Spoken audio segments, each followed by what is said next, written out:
The Grand Assembly Hall on Telesar Prime was the oldest building in the known galaxy. Its walls were made of living crystal that hummed with the memories of 10,000 years of diplomacy, treaties, and peace.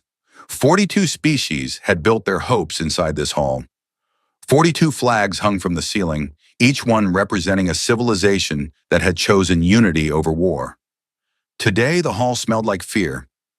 High Chancellor Lara Voss stood at the central platform, her feathered crest flat against her skull.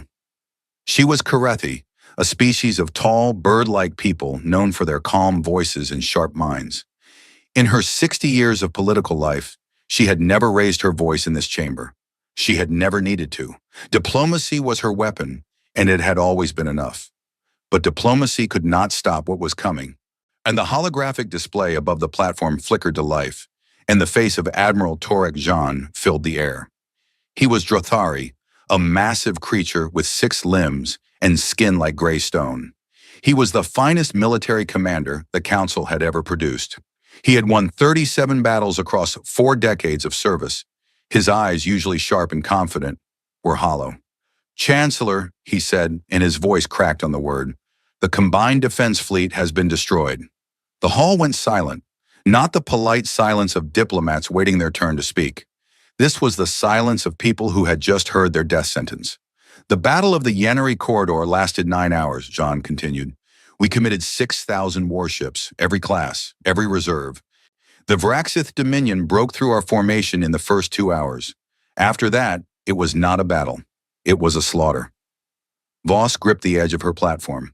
"Survivors? Fewer than 300 ships made it out. Most are damaged beyond repair." John paused. His massive hands trembled. "Chancellor, the Yanari Corridor was our last defensive line. There is nothing between the Vraxith Armada and our core worlds. Nothing." The hall erupted. Ambassador Dryfin of the Lyresi Collective was the first to stand. He was a small amphibian creature with wet, gray skin and large black eyes. His voice was high and sharp. "We must negotiate. The Vraxith have shown willingness to accept surrender in exchange for territorial concessions.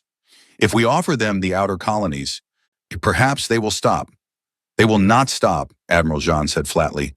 "The Vraxith do not want territory. They want biomass. Every world they conquer, they consume. Every species they defeat, they absorb into their hive. There is no negotiation with a species that sees you as food." The Feldari ambassador, a tall being made of crystalline segments, spoke next. "Then we evacuate. The Feldari Consortium has already begun moving our population to deep space stations beyond the galactic rim. We suggest all Council species do the same." "Run where?" Jean growled. "The galaxy is not infinite. The Vraxith will follow. They always follow." Voss raised her hand, and the hall fell quiet again. She was not a military leader. She was not a warrior. But she was the Chancellor, and in this moment, every eye in the chamber turned to her. "How long do we have?" she asked. Jean's holographic image shifted. A star map appeared, showing a massive red swarm moving through Council space, like blood spreading through water. "At their current speed, the Vraxith Grand Armada will reach the inner colonies in 40 days. Telesar Prime in 60. They number approximately 40,000 warships, Chancellor. We have nothing that can stop them." 40,000. Voss let the number sink into her bones. The Council's entire military, at its peak, had fielded 12,000 ships. And those were gone now, burning in the void of the Yanari Corridor. The session dissolved into chaos. Species that had been allies for centuries turned on each other. The Drothari blamed the Lyresi for underfunding the military. The Lyresi blamed the Feldari for refusing to share their advanced shield technology. The Sindari sat in silence, watching everything with their pale, translucent eyes, saying nothing. Voss let them argue. She had learned long ago that fear made people loud before it made them quiet. Eventually, the shouting would stop, and the real decisions would begin. It was during this chaos that Magistrate Ithiel requested a private audience. Ithiel was Sindari, and like all her kind, she was unsettling to look at. Tall and impossibly thin, with skin so pale you could see the faint blue glow of her veins beneath it. The Sindari were psychics, capable of reading emotional fields and processing information at speeds that made other species look like children. Ithiel served as the Council's chief of intelligence, and she was very good at her job. She did not look good today. Chancellor, Ithiel said, her voice barely above a whisper. They were alone in Voss's private chamber, far from the screaming delegates. I need to show you something that does not fit any of our current threat models. She placed a data crystal on the table. A holographic display bloomed from it, showing a section of space that Voss recognized immediately. The quarantine zone, a vast, dark region of the galaxy that the Council had avoided for as long as anyone could remember. Old laws written by civilizations that no longer existed forbade any species from entering it. Our deep space sensor arrays along the quarantine border have been detecting anomalies for the past 72 hours, Ithiel said. Subspace distortions, massive ones. Here, Ornay and here. She pointed to 3 locations along the border, each one pulsed with a soft red light. Vraxith scouts? Voss asked. No. The energy signatures do not match any known Vraxith technology. They do not match any known technology at all. Ithiel paused. Chancellor, something is moving inside the quarantine zone. Something very large. And it is moving toward the border. Voss stared at the display. The quarantine zone had been sealed for over 4,000 years. The species that had established the quarantine, the Valori, had gone extinct long before the current council was formed. Their records were fragmentary, most of them encrypted or deliberately destroyed. All that remained were warnings. Do not enter. Do not make contact. The species within is dangerous beyond measure. No one had ever taken those warnings seriously. Which the quarantine zone was considered dead space, empty, a relic of ancient paranoia. It is probably sensor interference, Voss said. The Vraxith use subspace jamming technology. It could be causing false readings. I considered that, Ithiel replied, but the distortions are too large and too organized to be interference. They are moving in formation, Chancellor. Whatever is in there, it is not random. It is deliberate. Voss felt something cold crawl up her spine. She was a diplomat. She dealt in words and intentions. But even she could recognize the shape of something she did not understand. And that scared her more than the Vraxith ever had. Keep monitoring, she said, but say nothing to the full council. We have enough panic already. Ithiel nodded and left. Voss stood alone in her chamber for a long time, staring at the holographic map. The red swarm of the Vraxith was closing in from one side, and from the other side, from the dark and silent quarantine zone, something else was stirring. She thought about the old Valori warnings. Dangerous beyond measure. What kind of species would frighten a civilization powerful enough to seal an entire region of the galaxy? She pushed the thought away. There were more immediate problems. The Vraxith were real. The quarantine anomalies were probably nothing. Probably. 3 hours later, a priority signal arrived from the border. A council scout ship, the small patrol vessel, Windsong, had been stationed along the edge of the quarantine zone for routine monitoring. Its crew of 12 had been sending regular reports for months. Boring reports. Nothing ever happened on the quarantine border. The signal was garbled, broken by interference that the communications team could not explain. They managed to extract a partial audio log. The voice belonged to the Windsong's captain, a young Kirethi officer named Seleth Maru. Control, this is Windsong. We are detecting massive contacts emerging from the quarantine zone. Repeat, massive contacts. Ships, thousands of them. Configuration unknown. They are not responding to hails. They are moving in tight formation at speeds we cannot. Well, they are accelerating. Oh gods, they are. The signal dissolved into static. The communications team tried for 6 hours to re-establish contact with the Windsong. They never did. That night, Voss sat in her chamber and listened to the recording 14 times. Each time, she focused on the fear in Captain Maru's voice. Not the fear of someone facing an enemy. The fear of someone seeing something that should not exist. Ships, thousands. Configuration unknown. She looked at the star map again. The Vraxith were coming from one direction, and from the opposite direction, from the silence that had lasted 4,000 years. Something else was coming. The galaxy was caught between 2 storms, and the Galactic Council had no idea what either of them truly was. Voss closed her eyes. In 60 days, the Vraxith would reach Telesar Prime. In 60 days, everything the Council had built would burn. Unless something changed. She did not know it yet, but something had already changed. Deep in the void, beyond the sensors and the silence, Engines that had been warming for centuries were now burning at full power. A fleet unlike anything the galaxy had ever seen was moving through the dark. They had been watching. They had been waiting. And now at last, they had decided to move. The silence of the quarantine zone was over, and what came out of it would change everything. Hive Commander Sithrak, the Undying, stood on the command platform of his flagship, the Consuming Maw, and looked out at the greatest armada the galaxy had ever seen. 40,000 warships stretched across the void in every direction. Bioorganic dreadnoughts, each one grown from the living flesh of conquered worlds, pulsed with a faint green light as their internal organs pumped fuel through veins of hardened chitin. Swarm carriers released clouds of fighter drones that moved like schools of fish, turning and diving in perfect synchronization. Heavy destroyers, covered in thick plates of regenerating armor, drifted in formation like sleeping predators waiting to wake. Sithrak was old. He had lived for 600 years, his body rebuilt and repaired by the Hive's biological engineers more times than he could remember. He had conquered 11 species. He had eaten their worlds. He had turned their children into soldiers for the swarm. And in all that time, he had never lost a war. The council species were weak. He had known this from the beginning. They talked when they should have fought. They debated when they should have killed. They built beautiful cities and wrote beautiful laws, and none of it mattered because beauty did not win wars. Strength won wars. Hunger won wars.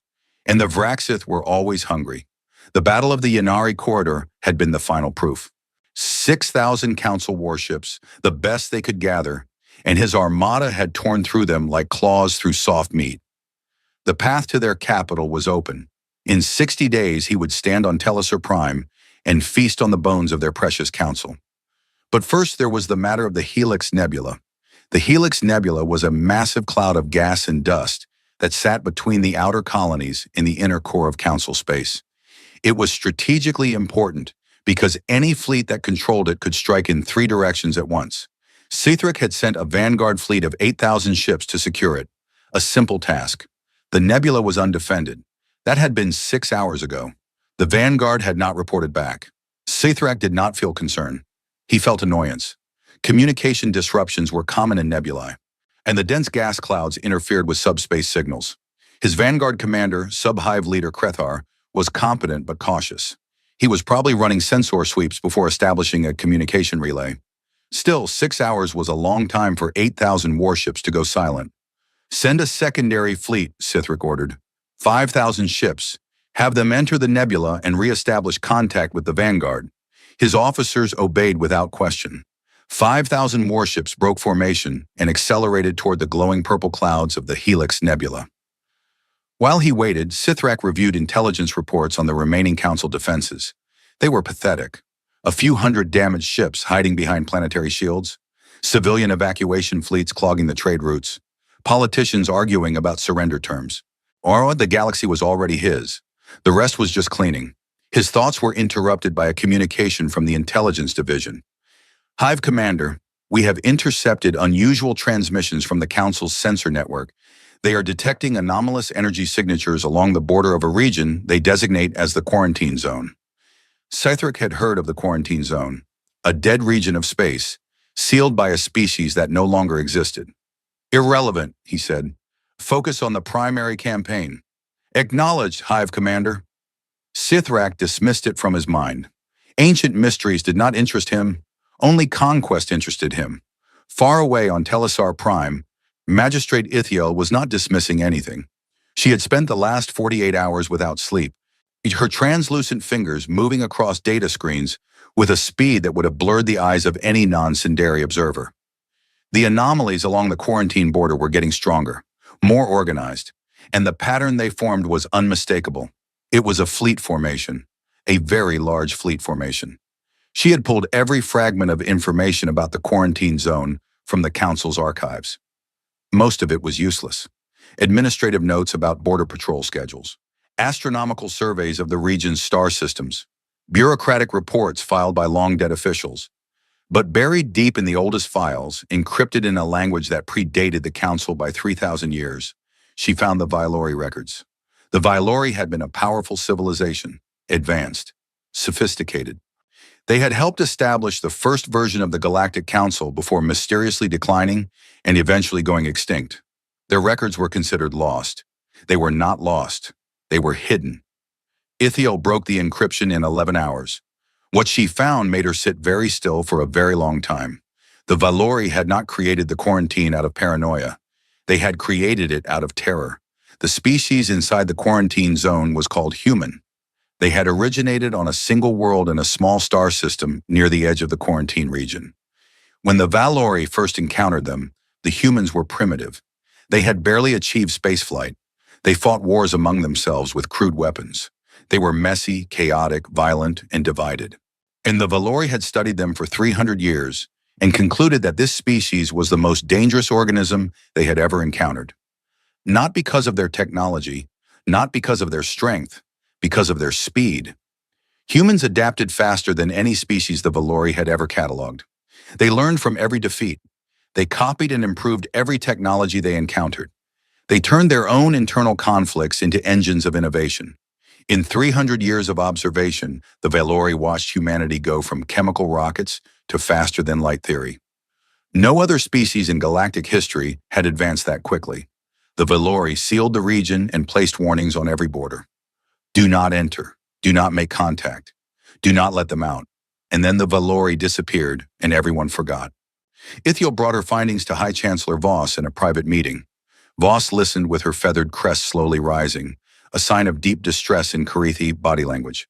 You are telling me, Voss said slowly, that the most advanced civilization in pre-council history sealed an entire region of space to contain a single species, and we have been ignoring that region for 4,000 years. Yes, Chancellor. And now something is coming out of that region. Yes, Chancellor. Voss closed her eyes.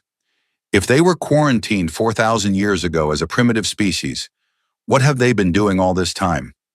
Ithiel had no answer for that. No one did. At that exact moment, the Varaxis secondary fleet reached the Helix Nebula. 5,000 warships entered the nebula in standard search formation, moored their bioorganic sensors reaching out through the gas clouds like fingers in the dark. The fleet commander, sub-hive leader Vren, was experienced and careful. She moved her ships slowly, scanning for any sign of the vanguard.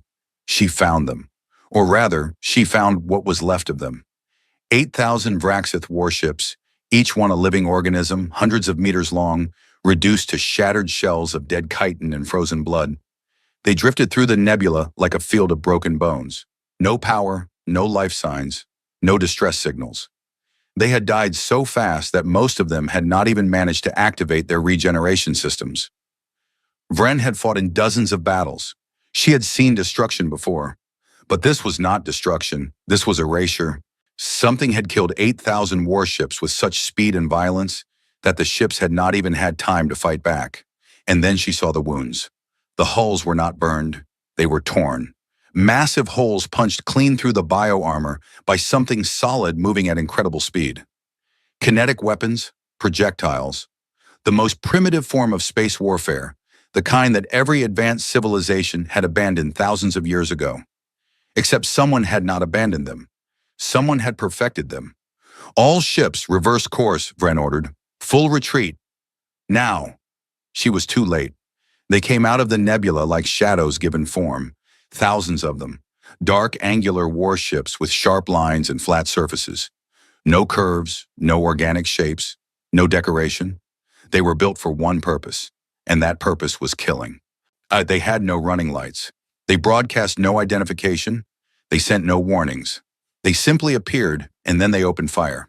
The first volley was railgun slugs. Thousands of metal projectiles accelerated to a significant fraction of the speed of light. They hit the Varaxith formation like a wall of invisible hammers. Bioorganic hulls that were designed to absorb energy weapons shattered like glass under the kinetic impacts. Ships exploded. Ships broke in half. Ships were punched through from bow to stern, the slugs entering one side and exiting the other, leaving tunnels of destruction through living flesh. The second volley was missiles. Swarms of them, tens of thousands, each one guided by an intelligence that adapted in real time. The missiles did not fly in straight lines. They curved, twisted, split apart, reformed, and found every weak point in the Vraxith formation. When the bioships tried to regenerate, the missiles targeted the regeneration organ specifically. The Vraxith fought back. Of course they fought.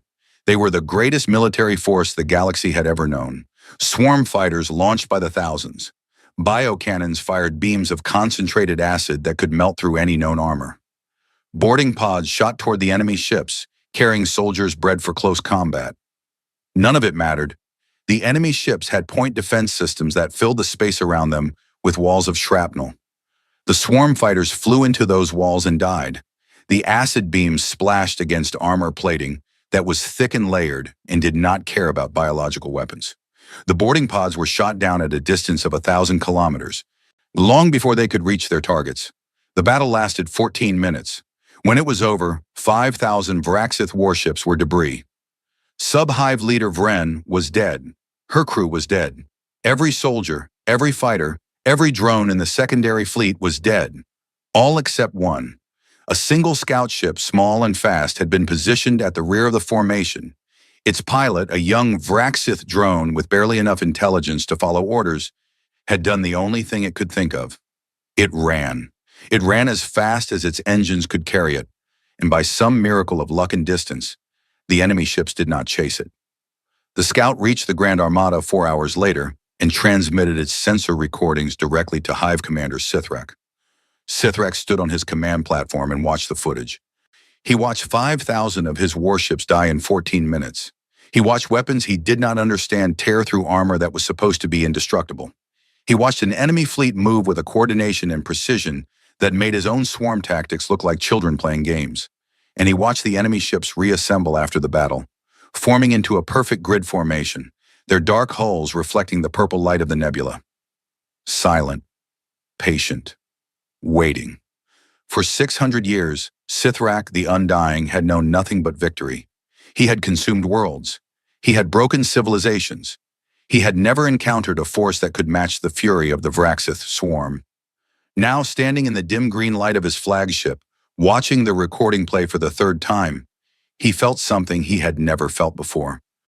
It was a cold sensation that started in his primary heart and spread through all 4 of his subsidiary hearts until his entire body was trembling. Fear. He did not know who they were. He did not know where they came from. He did not know how they had built weapons that could tear through Vraxith bioarmor like it was paper. But he knew one thing with absolute certainty. They were still in the nebula, and they were waiting for him. The Hive commander stared at the frozen image of those dark, angular ships, and for the first time in his 600 years of life, he did not know what to do. The Grand Assembly Hall had never been so full. Every seat was taken. Every species was represented. Ambassadors who had recalled their delegations returned. Leaders who had begun evacuation procedures paused them. Even the Feldari, who had already started moving their entire population to deep space stations, sent their most senior representative back to Telesar Prime, because the galaxy had just changed and nobody understood how. High Chancellor Voss stood at the central platform. Behind her, the holographic display showed footage that the Council's intelligence network had intercepted from Vraxith communications. The same footage that had made Hive Commander Sithrak tremble. 48 hours ago, Voss began, her voice steady despite the hammering of her heart. A Vraxith vanguard fleet of 8,000 warships entered the Helix Nebula. They were destroyed. A secondary fleet of 5,000 ships was sent to investigate. They were also destroyed. 13,000 Vraxith warships have been eliminated in a matter of hours. She let the number sit in the air. 13,000. More ships than the Council had lost in 11 years of war, wiped out in less than 2 days, and not by the Council. The attacking force, Voss continued, has been identified as a fleet of approximately 12,000 warships of unknown origin. Their technology does not match any known species. Their weapons are primarily kinetic, which is why the Vraxith bioarmor, designed to resist energy weapons, was ineffective. These ships are faster, more heavily armed, and more coordinated than anything in our database. She activated the footage. The hall watched in silence as dark angular warships emerged from the nebula and tore through the Vraxith formation. The quality of the footage was poor. Woody pulled from the damaged sensors of the single Vraxith scout that had escaped. But it was enough. More than enough. The railgun impacts were visible as bright flashes followed by expanding clouds of debris. The missiles moved like living things, hunting their targets with an intelligence that even the Council's most advanced AI systems could not match. And the enemy ships moved together with a precision that was almost beautiful, if you could call something so violent beautiful. When the footage ended, no one spoke for a long time. Admiral Torek Jean broke the silence. His holographic image appeared above the platform, his 6 arms crossed, his stone-gray face unreadable. I have analyzed the engagement footage with my remaining tactical staff. 3 observations. He raised one massive finger. First, the unknown fleet uses exclusively kinetic and physical weapons. Railguns, missiles, shrapnel-based point defense, no energy beams, no plasma, no particle weapons. This is not a limitation. This is a choice. Whoever built these ships studied the Vraxith and designed their weapons specifically to bypass bioorganic regeneration. You cannot heal from a hole that goes clean through you. A second finger. Second, their tactical coordination is beyond anything I have ever seen. During the engagement, the unknown fleet operated as 12,000 individual units moving in perfect harmony. No visible communication delay, no formation errors. Either they have a communication system we cannot detect, or their commanders are trained to a standard that makes our best officers look like new recruits. A third finger. Third, and this is the part that keeps me awake. They did not lose a single ship, not one. 12,000 ships against 13,000 Vraxith, and they took 0 casualties. This is not a battle. This is a demonstration. The hall erupted again. Fear, confusion, disbelief, all tangled together in a storm of voices and accusations. Then Magistrate Ithiel rose to speak. The hall went quiet immediately. Ithiel rarely spoke in full sessions. When she did, people listened, because what she said usually changed everything. I have completed my analysis of the unknown fleet's communication signatures, she said, her pale face glowing faintly in the holographic light. They are broadcasting on a unified military frequency using encryption protocols we have never encountered. However, certain elements of their transmissions are unencrypted. Identification codes, fleet designations, administrative signals. She paused. The hall leaned forward. The fleet identifies itself as the Terran Navy, 5th Expeditionary Armada. Silence. Terran, said Ambassador Dryphon of the Lyresi, his large black eyes blinking rapidly. That word is not in our linguistic databases. It is in the Vylori archives, Ithiel said, the species within the quarantine zone. The species the Vylori feared enough to seal an entire region of the galaxy. They called themselves humans. Their world of origin was called Earth. In their own language, the word for something from Earth is Terran. The silence that followed was different from before. This was not the silence of confusion. This was the silence of people who were beginning to understand something terrible. "Kuri, the quarantine zone," said the Feldari ambassador, his crystalline body flickering with agitated light. "You are saying these ships came from the quarantine zone?" "Yes." "The region that has been sealed for 4,000 years?" "Yes." "And the species inside it, these humans, they have built a fleet of 12,000 warships that can destroy Vraxith armadas without taking a single loss?" "Yes." The Feldari ambassador sat down heavily. His crystal segments made a sound like breaking glass. Admiral Jean spoke again, and his voice was low and dangerous. "They did not just build a fleet. They built a fleet to fight this war. They have been watching us. They have been watching the Vraxith. And they have been preparing. For how long? Centuries? Thousands of years? We locked them in a box. And they spent the entire time building weapons inside it." Voss wanted to argue. She wanted to say that they did not know this for certain, that the evidence was incomplete, that there could be another explanation, but she could not, because Jean was right.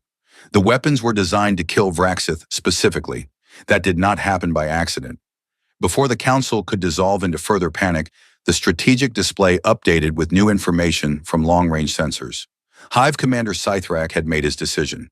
The entire Vraxith Grand Armada, all 40,000 remaining warships, was moving toward the Helix Nebula in full battle formation. Every ship, every fighter, every drone. Scythrak was committing everything he had to destroy the unknown fleet. Voss felt her blood go cold. "Can our sensors track the engagement?" At this range, we will have a 7-minute delay, Ithiel said. But yes, we can watch. And so the Galactic Council watched. They watched as 40,000 Varaxith warships entered the Helix Nebula like a swarm of insects pouring into a cave. The bioorganic fleet filled the sensor display with green signatures, so many that they blurred together into a solid mass. They watched as the Terran fleet, 12,000 ships against 40,000, did not retreat, did not fall back, did not run. Instead, the Terran fleet did something that no one in the hall understood. It broke apart. The 12,000 ships split into hundreds of small groups, wolf packs. Each group was between 20 and 50 ships, and each one moved independently, scattering through the nebula like sparks from a fire. Within minutes, the neat formation of the Terran fleet had dissolved into what looked like chaos. "What are they doing?" Voss whispered. Admiral Jean watched with all 6 of his eyes fixed on the display. His tactical mind, trained over decades of warfare, struggled to process what he was seeing, and then slowly, understanding dawned. "They are denying the Varaxith their advantage," he said. "The Varaxith fight as a swarm. They overwhelm enemies with numbers, surrounding them and attacking from all directions. But you cannot swarm an enemy that is not there. You cannot surround a target that has split into 500 pieces. The humans have turned a pitched battle into a hunting ground." The wolf pack struck. Each small group targeted isolated sections of the Varaxith formation, hitting hard and fast. Hanara then disappearing back into the nebula's gas clouds before the swarm could respond. The railgun slugs were invisible until impact. The missiles came from every direction. The Varaxith tried to regroup, to form their traditional sphere formations, but every time they gathered, a wolf pack would strike the cluster and scatter them again. It was not a battle. It was a controlled demolition of the largest military force in galactic history. The Council watched for 6 hours. 6 hours of green dots disappearing from the display, one by one, then in groups, then in waves. 6 hours of Varaxith ships dying by the hundreds while the Terran wolf packs danced around them, always moving, always striking, never staying in one place long enough to be caught. Sithric tried everything. He ordered his ships to spread out, and the wolf packs picked them off individually. He ordered them to cluster together. The Terran missiles hit the clusters like hammers hitting glass. He sent his swarm fighters ahead in clouds of millions. The Terran point defense systems shredded them before they could reach their targets. Every tactic the Varaxith tried, the Terrans had already anticipated. Every adaptation the bioships attempted, the Terran weapons had already accounted for.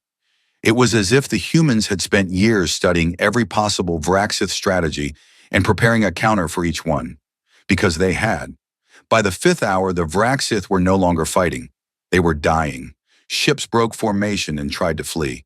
Most were hunted down by wolf packs that pursued them with a patience that was almost cruel. The nebula, once a cloud of purple and gold, it was now thick with debris, frozen bodies, and the drifting remains of bioorganic warships that would never regenerate again. By the 6th hour, it was over. 38,000 Varaxith warships were destroyed. The remaining 2,000, including the flagship consuming Maw, fled toward the galactic core at maximum speed. Hive Commander Sithrak the Undying, the conqueror of 11 species, ran from the field of battle for the first time in 600 years. The Terran fleet reassembled in the center of the nebula. Long-range sensors counted them carefully. They had lost approximately 400 ships out of 12,000. 400 against 40,000. The Grand Assembly Hall on Telesar Prime was silent. Not a whisper, not a breath. Every delegate, every ambassador, every aide and advisor sat frozen, staring at the display that showed the victorious Terran fleet holding position in the Helix Nebula. Dark ships, silent ships, ships that had just done in 6 hours what the entire Galactic Council could not do in 11 years. High Chancellor Voss stood at her platform. Her hands were shaking. Her feathered crest was flat against her skull. She stared at the display and felt something she had never felt before. Not fear of the Varaxith. That fear was gone. The Varaxith were finished. This was a new fear, a deeper fear. She turned to face the council and said the words that everyone was already thinking, but no one had the courage to speak. The Varaxith are defeated, but there are 12,000 warships in the Helix Nebula that do not belong to us, that we cannot match, and that we know almost nothing about. She paused, and her voice dropped to barely a whisper. What do we do when they turn those guns toward us? No one had an answer. The display continued to glow behind her. The Terran fleet sat in the nebula, dark and silent and patient, waiting. The debate lasted 3 days.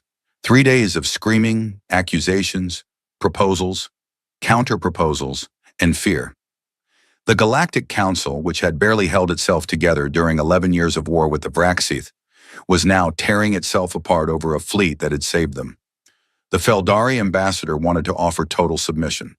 They are clearly superior, he said, his crystalline body dim with resignation. We should acknowledge their dominance now, before they decide to demonstrate it against us. Send a delegation, bow, offer whatever they want, territory, resources, technology. Our survival depends on their goodwill. The Drothari War Council disagreed violently. We should strike first, said General Harovec, a scarred veteran who had replaced Admiral John as the senior military voice after John had taken a leave of absence to mourn his fallen fleet. While they are still in the nebula, while they are still recovering from battle, we gather every remaining ship in Council space and hit them before they can move. Admiral John returned to his holographic seat for this suggestion. His expression was flat. General, we have approximately 300 functional warships remaining. They have 12,000. And those 12,000 just destroyed 40,000 Vraxith with 400 losses. If we attack them, we will not even inconvenience them. We will simply give them a reason. Then what do you suggest? Harovec snarled. Jean looked tired in a way that went beyond lack of sleep. I suggest we admit that we are not the most powerful civilization in this galaxy, that we never were, and that we act accordingly. The Sindari, as always, urged caution and intelligence gathering. Magistrate Ithiel wanted to send unmanned probes to collect data on the Terran fleet before making any decisions. The Laresi wanted to open a diplomatic channel and negotiate from a position of neutral respect. It was High Chancellor Voss who cut through the noise. I will go myself, she said. The hall went silent. I will take a single diplomatic vessel, no weapons, no escort. I will fly to the Helix Nebula and make direct contact with the Terran fleet. She looked around the chamber. I'm meeting every pair of eyes, every optical sensor, every psychic impression. If they wanted to destroy us, they would have done it already. They fought the Vraxith, not us. That tells me something. I intend to find out what. It tells you nothing, Harovec said. It tells you they wanted to eat the Vraxith first. Perhaps, Voss replied. In which case I will die, and you can proceed with your suicidal attack plan with a clear conscience. No one argued after that. The diplomatic vessel Silverwing departed Telesur Prime 6 hours later. It was a small ship, elegant and unarmed, designed for exactly this kind of mission.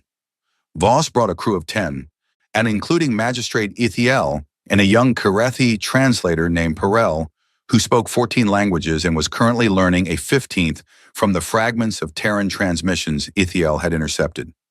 The journey to the Helix Nebula took 2 days. 2 days of silence and preparation. Voss spent most of it reading the Velori records over and over, searching for any clue about what kind of people the humans might be. The records were clinical and detached. They described humans as adaptive, aggressive, tribal, creative, and unpredictable. They noted that humans formed intense emotional bonds with each other and with other species, including animals on their homeworld. They noted that humans were capable of extreme violence and extreme compassion, sometimes within the same individual, sometimes within the same hour. And the Velori had not known what to make of them. After 300 years of observation, their final report had simply said, "We cannot predict what they will become. We can only ensure that whatever they become it far from us." So much for that plan, Voss thought. The Silver Wing entered the Helix Nebula on the 3rd day. Almost immediately, the crew began to see the wreckage of the battle. Pieces of Vraxith ships floated everywhere. Chunks of dead bioarmor. Frozen clouds of organic fluid that had once been blood. The remains of 40,000 warships spread across billions of kilometers of space, and among the wreckage, the Terran fleet waited. Voss stood at the observation window and got her first real look at a human warship. It was terrifying, not because it was monstrous or grotesque. The opposite. It was simple, Brutally, efficiently simple. Dark gray hull plating, thick and layered, covered every surface. Weapon batteries lined the ship like teeth, rows upon rows of railgun turrets and missile launchers, more weapons on a single vessel than most Council ships carried on 10. There were no decorative elements, no windows, no markings except a small white symbol on the bow that Perel identified as the Terran naval insignia, an anchor crossed with stars. These ships were not built to impress. They were not built to intimidate. They were built to function. Every line, every angle, every plate of armor served a purpose. There was no waste, no excess, just purpose, refined to its purest form. They build their ships the way a predator builds its body, Ithiel murmured. Nothing unnecessary, everything lethal. The Silver Wing broadcast a standard diplomatic hail on all frequencies, in every language the Council knew, plus the fragments of Terran language that Perel had pieced together. For 20 minutes, there was no response. Voss felt her hearts beating in her throat. Then a signal came back. Clean, clear, and in perfect Council standard, the common language used for interspecies communication. Diplomatic vessel Silver Wing, this is the Terran Navy vessel TNS Defiance. You are cleared to approach. Docking coordinates are being transmitted to your navigation system. Admiral Wren will receive your delegation in Bay 7. Welcome. The voice was calm, professional, almost warm. It sounded like someone who had been expecting them. The Silver Wing docked with a massive Terran warship, a vessel that sensor readings identified as a fleet carrier nearly 4 kilometers long.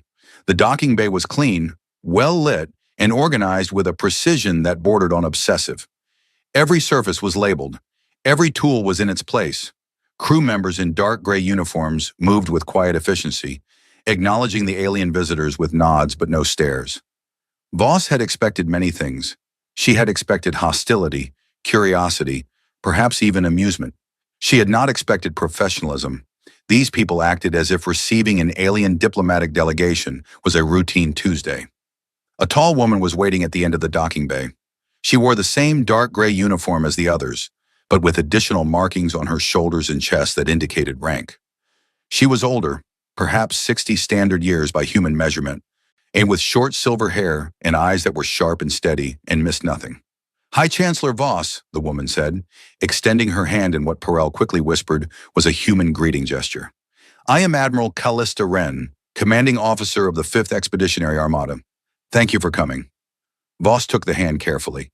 The human's grip was firm, warm, the hand of a person who was used to being in control. Admiral Wren, Voss said, I represent the Galactic Council of Unified Species. I have come to ask a question that my entire civilization needs answered. I expected you would, Wren said. She gestured toward a doorway. Walk with me. We can talk. They walked through the corridors of the carrier. The ship was enormous, and every section they passed through reinforced the same impression. Function over form. See strength over beauty. The walls were lined with sealed compartments, each one labeled with clear, efficient text. Armory, medical, engineering, tactical. This was not a ship of exploration or diplomacy. This was a machine of war, crewed by people who understood war deeply and personally. Wren led them to a briefing room. A large table dominated the center, surrounded by chairs designed for human proportions. Adjustments had been made, Voss noticed. 2 chairs had been modified to accommodate Karethi anatomy. Someone had prepared for this meeting in advance. They sat. Wren poured a cup of dark liquid from a metal container and offered some to Voss, who declined politely. Ithiel stood in the corner, watching everything with her pale, unblinking eyes. Ask your question, Chancellor, Wren said. Voss did not hesitate. Why? Why did you come? Why did you fight the Varaxith? What do you want? Wren sipped her drink. She took her time. When she spoke, her voice was measured and direct. 4,200 years ago, the Valori civilization sealed our region of space and cut us off from the rest of the galaxy. We were young, primitive. We didn't even fully understand what had happened. By the time we figured it out, the Valori were gone, and the quarantine was maintained by automated systems and council policy. She set down her cup. We could have broken out. We had the technology within 1,000 years, but we chose not to. Instead, we turned inward.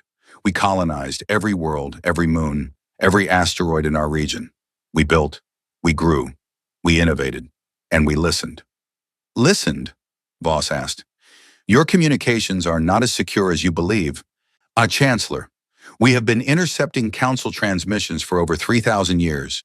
We know your languages, we know your politics, we know your history. We watched you build your council. We watched you make peace between species that had fought for generations. We watched you create something admirable. The word hung in the air. Admirable. And we watched the Vraxith come, Wren continued. We watched your defense fleet form. We watched your battles. We ran projections. Our intelligence analysts concluded that the Council would fall within 15 years of the Vraxith invasion. The Vraxith would then consolidate, expand, and eventually reach our borders. She looked Voss directly in the eyes. We did not come to save you, Chancellor. We came because the Vraxith were going to be our problem eventually. And we just decided to solve it early. The honesty of it hit Voss like a physical blow. No noble speeches, no grand ideology, no claim of brotherhood or shared destiny, just cold, clear, strategic logic. You could have intervened years ago, Voss said. You could have saved millions of lives. Something flickered across Wren's face, a shadow, a crack in the professional mask. Yes, she said quietly. We could have. That debate was had. It was not a simple decision, and I will not pretend it was. Voss studied the human admiral. Behind those steady eyes, she saw something complicated. Regret, perhaps, or the weight of a choice that had cost more than anyone would ever know. What happens now? Voss asked. Do you want a seat on the council? Wren considered this. An observer role, she said. For now. Well, we will contribute to collective security and share limited technology transfers. But our sovereign space remains sovereign. We are not ready to fully integrate with the galaxy. And, frankly, the galaxy is not ready for us. Voss nodded slowly. It was a reasonable answer. Careful, controlled. Like everything about these humans. As the delegation prepared to leave, Voss paused at the docking bay. She looked back at the endless corridors of the Terran warship, at the quiet, efficient crew, at the weapons that had ended a war in days. Admiral, she said, one last question. Your fleet designation, the 5th Expeditionary Armada. That implies there are at least 4 others. Wren's expression did not change. Yes. Where are they? Positioned along other sections of the quarantine border. Standard deployment. Voss turned to Ithiel. Have our long-range sensors detected anything? Ithiel's translucent face had gone very still. Chancellor, I received updated sensor reports during our visit. There are 4 additional fleet concentrations positioned along the quarantine zone border. Each one appears to be significantly larger than this fleet. Voss looked at Wren. Wren looked back. Her expression was perfectly, politely, terrifyingly neutral. Voss boarded the Silver Wing without another word. As the diplomatic vessel pulled away from the Terran carrier, Voss stood at the observation window and watched the dark fleet shrink into the distance. 12,000 warships, the 5th Armada, the smallest one. She thought about Wren's words. We are not ready to fully integrate with the galaxy, and the galaxy is not ready for us. For the first time since the Vraxith invasion began, Voss was not afraid of the enemy. She was afraid of the ally. 6 months passed, and the galaxy became a different place. The Vraxith Dominion, which had terrorized the Council for over a decade, ceased to exist in a matter of weeks after the Battle of the Helix Nebula. Terran hunter-killer groups, small fleets of fast warships operating with ruthless efficiency, pursued the fleeing Vraxith remnants across the galactic arm and into the core systems where the Hive worlds pulsed with dark organic life. Hive Commander Scythrak the Undying made his last stand at Vraxis Prime, the oldest and largest of the Hive worlds. He gathered every remaining ship, every soldier, every drone that still answered to the swarm. And it amounted to fewer than 1,000 warships and several billion ground troops burrowed into the living surface of the planet. The Terran Navy did not send ground troops. They did not need to. From orbit, kinetic bombardment platforms launched rods of dense metal alloy at the planet's surface. The rods fell through the atmosphere at terminal velocity, striking with the force of nuclear weapons, but leaving no radiation. Each impact shattered hive structures that had taken centuries to grow. The bombardment lasted 4 days. When it was over, the surface of Vraxis Prime was cratered, silent and dead. Sithrak the Undying finally lived up to his name by dying in the ruins of his own throne chamber, buried under 1,000 tons of collapsed chitin. No one mourned him. No one even found the body. The war that had raged for 11 years was ended by humanity in 7 months. The galaxy did not know whether to celebrate or panic. Most species did both, often at the same time. On Telesar Prime, the Galactic Council struggled to find its footing in this new reality. The old power structures built on the assumption that the Council was the supreme authority in known space no longer applied. There was something bigger now, something that had been bigger for a very long time. High Chancellor Voss worked tirelessly. She held meetings, brokered agreements, and managed the fears of 42 species who were simultaneously grateful and terrified. The Feldari wanted Terran technology. The Drothari wanted Terran weapons. The Laresi wanted Terran protection guarantees. The Sindri wanted Terran intelligence data. Everyone wanted something from the humans, and the humans, true to Admiral Wren's word, shared only what they chose to share. Limited technology transfers began. Medical advances mostly. The humans had developed treatments for diseases that Council scientists had been fighting for centuries: cancer, genetic degradation, cellular aging. They shared these freely and without condition, which confused the Council species who were accustomed to technology exchanges being complex political negotiations. "Why give this away for free?" Voss asked the Terran Observer delegate, a quiet man named James Park, who had taken the observer seat at the Council with the calm demeanor of someone attending a routine staff meeting. Park had smiled. "Because letting people die of diseases we cured 2,000 years ago would make us something we don't want to be." It was the kind of answer that made Voss's head spin. These humans were impossible to categorize. They built weapons that could crack planets, and then they gave away medicine for free. They maintained a military that dwarfed the combined forces of 42 civilizations, and then they sent a polite, soft-spoken diplomat to sit in a corner of the assembly hall and take notes. Magistrate Ithiel, meanwhile, was conducting the most comprehensive intelligence assessment in Council history. She had been given limited access to publicly available Terran data, and she combined this with 3,000 years of intercepted communications, sensor data, and an analysis to build a picture of what humanity had become behind the quarantine barrier. The report she presented to the Council's inner circle was classified at the highest level. Only 7 beings in the galaxy were authorized to read it. What it contained was staggering. Humanity's quarantine zone, now officially redesignated as Terran Sovereign Space, contained over 800 colonized worlds. 800. The entire Galactic Council, with its 42 member species and 10,000 years of expansion, had colonized roughly 3,000 worlds. Humanity, working alone within a sealed region of space, had colonized 800 in 4 millennia. Their population was estimated at 3 trillion individuals. Their industrial output exceeded the entire Council's production capacity by a factor of 12. They had built orbital habitats, asteroid mining operations, gas giant harvesting platforms, and artificial worlds that rivaled natural planets in size and complexity. And their military was beyond anything the Council had imagined in its worst projections. The Terran Navy operated 9 full expeditionary armadas. The 5th, which had fought at the Helix Nebula, was the smallest with 12,000 ships. The 1st and 2nd armadas, stationed near the center of Terran sovereign space, each contained over 30,000 warships.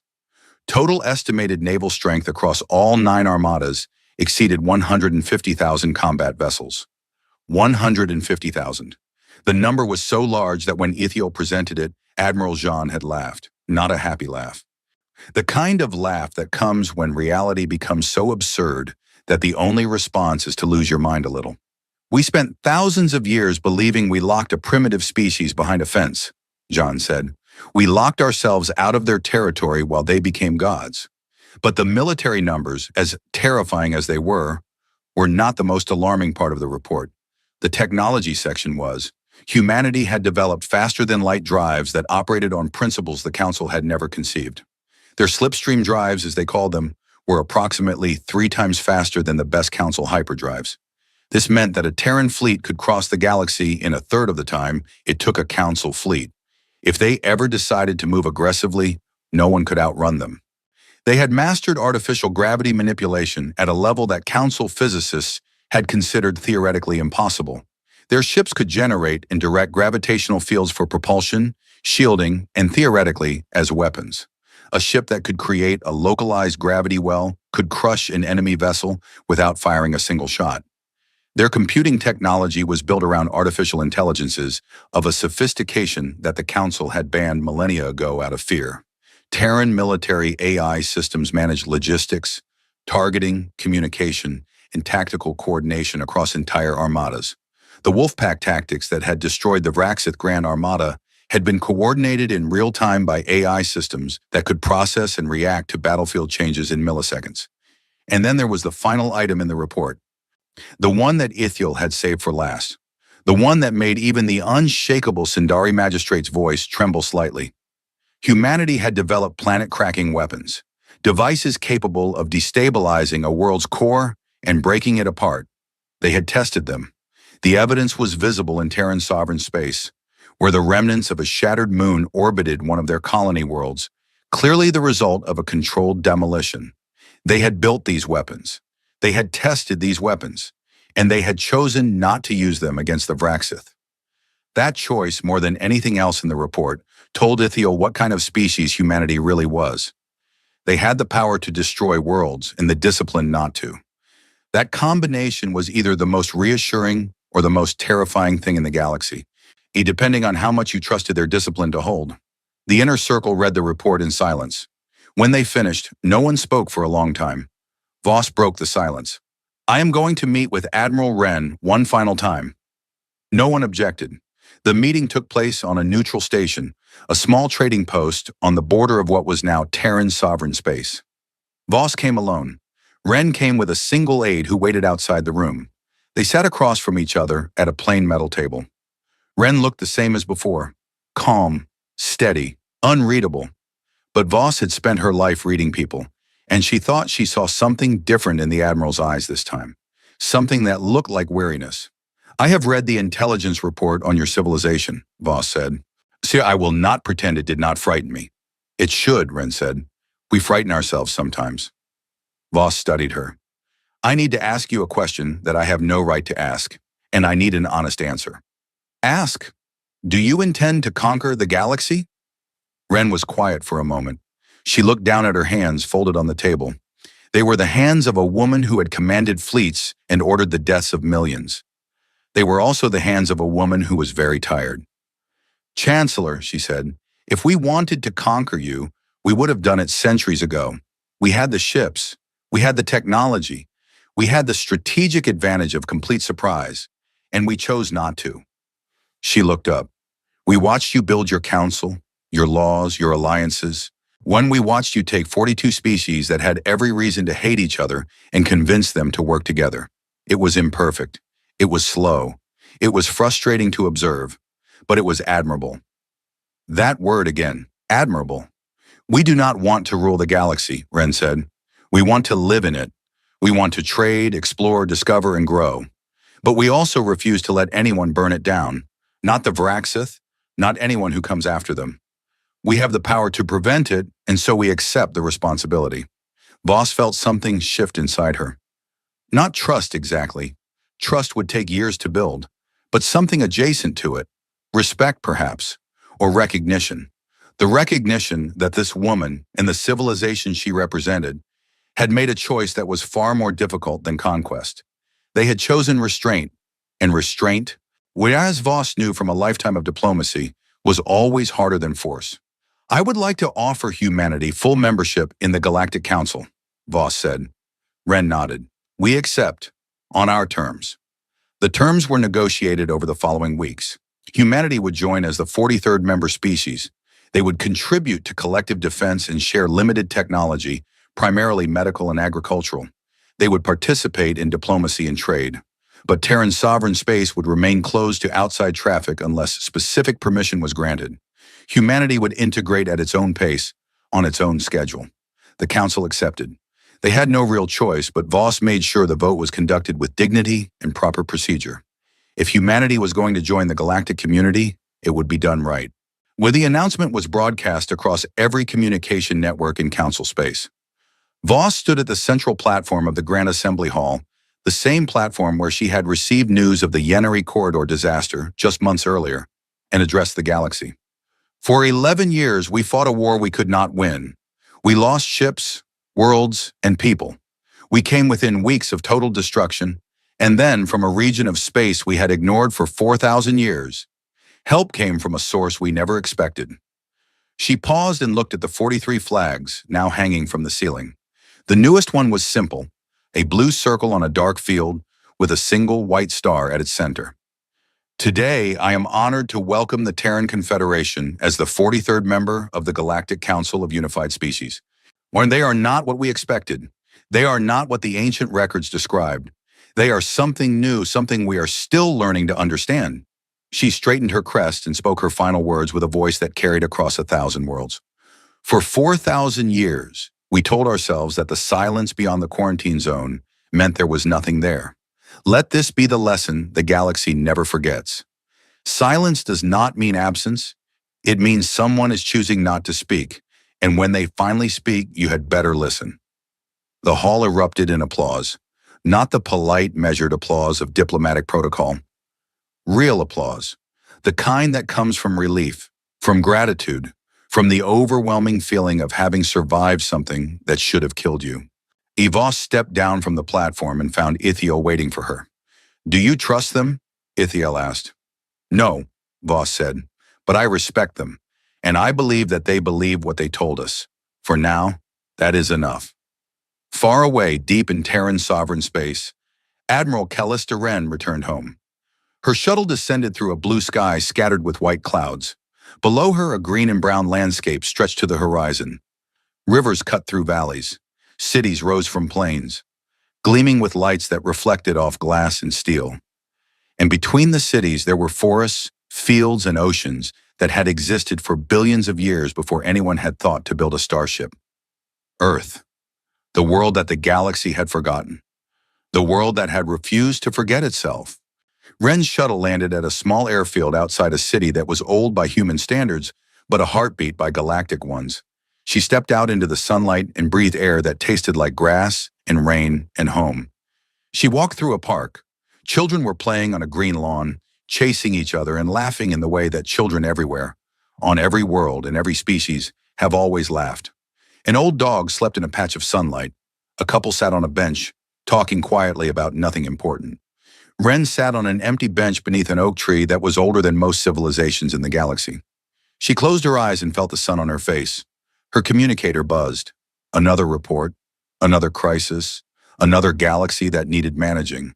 The Vraxith remnants, the council integration, trade negotiations, border disputes. 1,000 problems that would never stop coming because the universe was messy and complicated, and that was just how things worked. She silenced the communicator and put it in her pocket. For one moment, she was not an admiral. She was not a strategist.